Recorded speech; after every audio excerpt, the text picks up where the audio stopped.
Team sport is like an orchestra where everyone needs to be connected and synchronized in the right moment.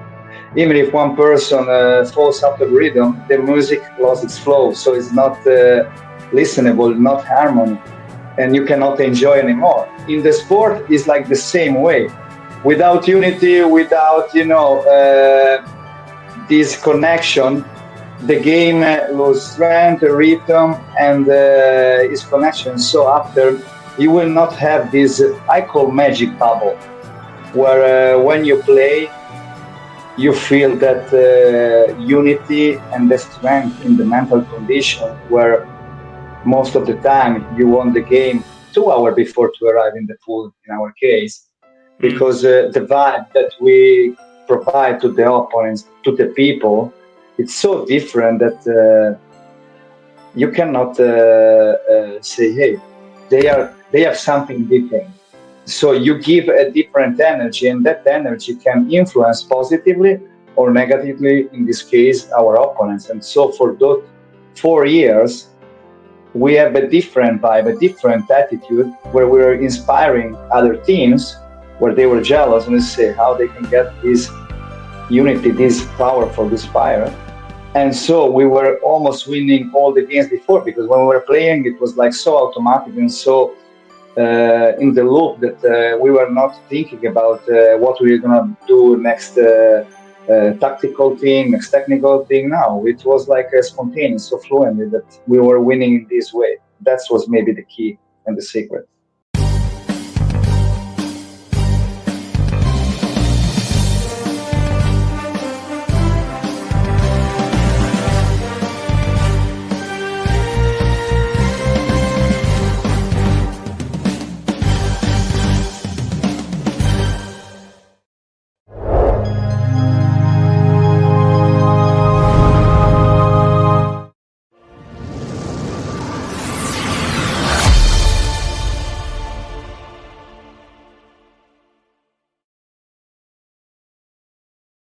And now I'd like to invite our speaker, our next keynote speaker, Alex Giorgetti. He is a world champion in water polo, an Olympic silver medalist. Water polo, I may remind you, is one of the oldest sports in the Olympics. And it was really this event that it was this event that connected me to you, just like with Chris. This idea of bringing sports athletes with some of the best scientists. And when we met, you mentioned the water polo pool, which I remember growing up in Tbilisi, Georgia, Laguna Vera, which I used to go every year to catch this competition, because for me, it was just as important of a sport as soccer, as other team sports. And so, Alex, truly an honor to have you here. I would like to ask you what lessons you took from your celebrated career in water polo into business, as you're now an owner of Giorgetti Athletics. And just like Chris Cook, you're continuing to pass on the baton to the next generation. What are some of the lessons in business that you took from sports? First of all, good morning to everyone where is morning, and good afternoon for people that is afternoon.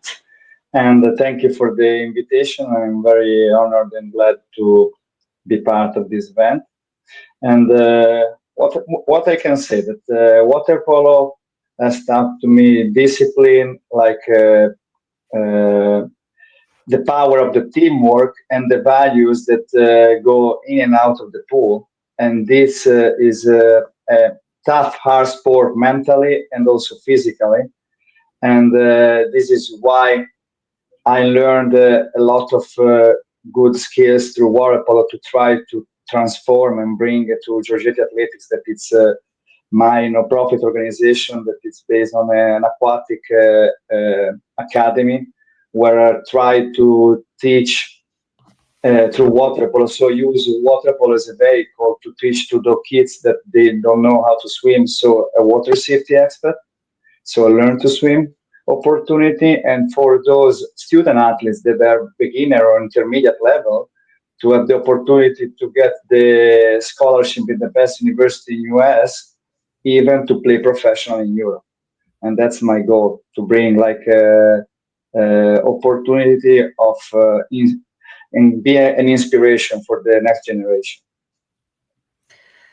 Yeah, so you went through a unprecedented streak of 4 years of championships where Italy won almost every tournament, including the World Championship on the national team. And Italy is also a country with a very deep and long culture of water polo, with a professional league as well. What were some of those secrets? Can you take us through and relive those moments for us, Alex? I mean, honestly, there are not real secrets. Maybe the big secret is that is discipline, is has the fire, has that dedication in the sport. And I tried to explain the first time that we told, team sport is like an orchestra where everyone needs to be connected and synchronized in the right moment. Even if one person falls out of rhythm, the music lost its flow, so it's not listenable, not harmony, and you cannot enjoy anymore. In the sport, it's like the same way. Without unity, without this connection, the game loses strength, rhythm, and its connection. So after, you will not have this I call magic bubble, where when you play, you feel that unity and the strength in the mental condition, where most of the time you won the game 2 hours before to arrive in the pool, in our case, because the vibe that we provide to the opponents, to the people, it's so different that you cannot say, hey, they have something different. So you give a different energy, and that energy can influence positively or negatively, in this case, our opponents. And so for those 4 years, we have a different vibe, a different attitude, where we're inspiring other teams, where they were jealous and they say how they can get this unity, this powerful, this fire. And so we were almost winning all the games before, because when we were playing, it was like so automatic and so in the loop that we were not thinking about what we were going to do next tactical thing, next technical thing. No, it was like a spontaneous, so fluently that we were winning in this way. That was maybe the key and the secret.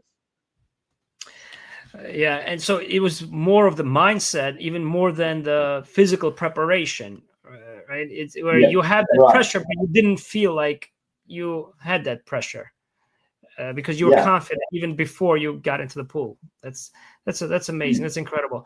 What role did preparation then, in and out of the water, play in your success? So I think that all the preparation, 80% of the professional athlete, or if you want to call champion mindset, is 80% is in the mind. It's in how you prepare yourself every day, how you are disciplined, and how you are focused to don't take the laziness to your life. So step by step, you are going to create your day routine.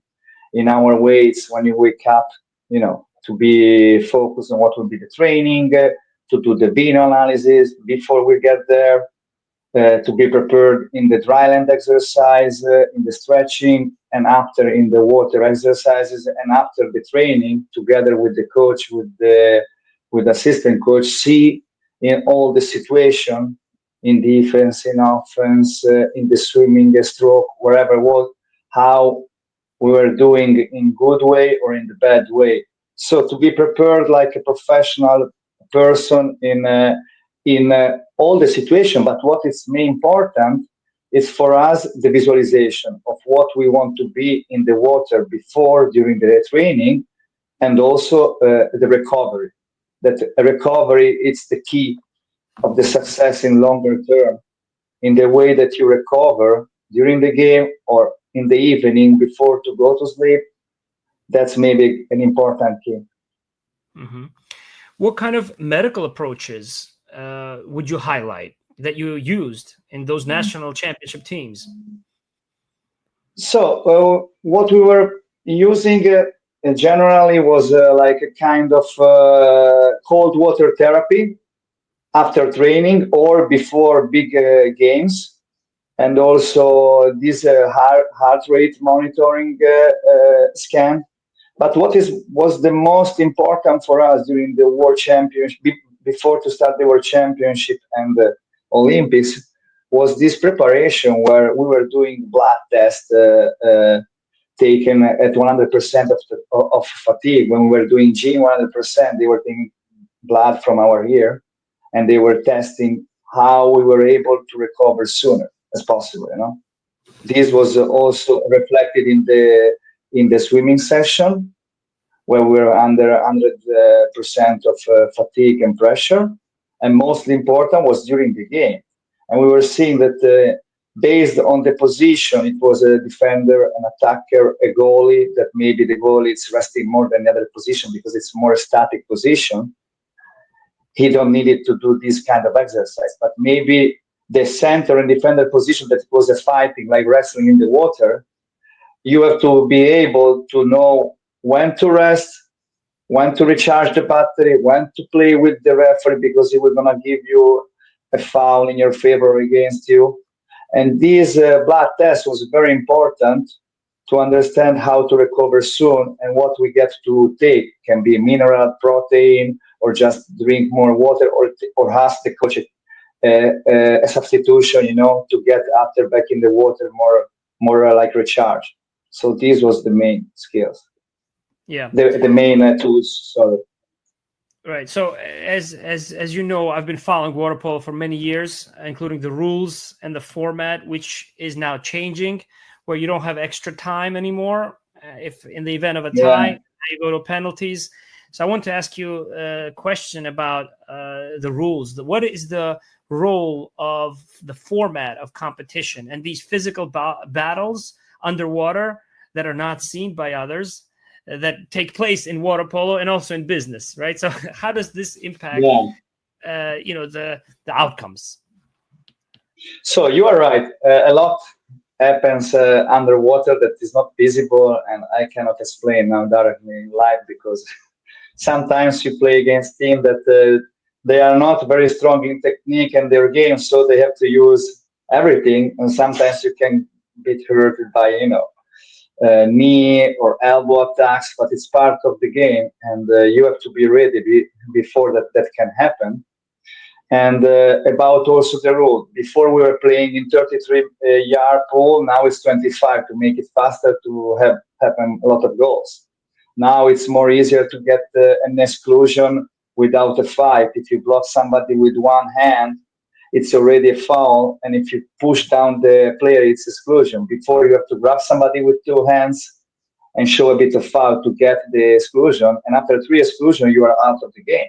And there are 4 quarters, so you have to play with the referee. But this is about the sport or the business in general. Who is the most quicker mentally to adapt to all the situation, to be ready, to have a self-confidence, to know how to behave, in our case with like the referees, and be connected with like the coach, what can happen, that will be the first to get everything easier. It's all about, because during the game people don't understand that can be swimming, tennis, or soccer or water polo, but think about it. You have to be in the game 100%. You will have the supporter or who don't support you, your coach that is maybe can scream or yell to you if you are not doing the right thing, your teammates that is waiting for the ball or is calling you. And after you are under pressure, swimming with the ball, trading water at 100% of fatigue, but everything is on the cold, peace mind, to know what to do in all the situation, to be prepared. So if you are adapting during the training and after during this competition, but now how is evolving the life that we are in 2025 and everything is fast. Yep. Who is the more calm and in the mindset to be self-confident, saying, hey, all the answers are inside me. I repeated all this exercise. I did everything all the day. So just be calm and you are going to find the right way, All right, so we have just a couple of minutes left here. I'm getting some comments from our audience. Feel free to share your comments. Maybe one final question for a quick, brief response. We're receiving thank yous to also our previous keynote speaker from Janelle Hardesty, which I just want to share, and our next keynote speaker, Sandra Walker. As the audience may be thinking about some of your highlights and your emphasis on emotional intelligence, on the mindset, what is your final advice to the next generation of athletes that you're creating, the new champions that you're building? Alex. So my answer will be not only for the next generation of athletes, but also for all the people that are now live in this event. That is regarding to, most important, to be the best version of yourself every day. That it seems easy, but if you think the smallest way made a difference. That means that in the morning, if you have a daily routine, you have to wash your face, you have to do stretching, or you have to go to it. Do it in the right way. When you go to work or to train me case with patience and focus. And when I come back home with a goal and with a purpose, So the problem in the life, it's more the laziness sometimes steal our time and our discipline, in sport, or when you are tired. So don't be scared about that, but try to do small action that will become your identity, because one good habit at time make and build, in our case, professional and champions, but can build also professional in business and in all the situation. So small step, make with discipline, with the right habit, with positive attitude, can build the best part of you, and in this case, the best version of team, of Alex, of everyone that is here. That's my advice. Thank you very much.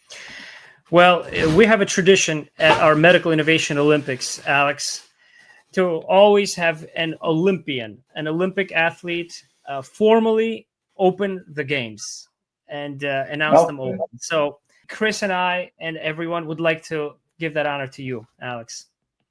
Thank you. So I'm very glad and happy to say that I now declare the 2025 Medical Innovation Olympics open. Thank you very much, Alex. We're going to see you in the Whova platform app. You've been very active already, connect with Alex and with Chris, everyone. Okay.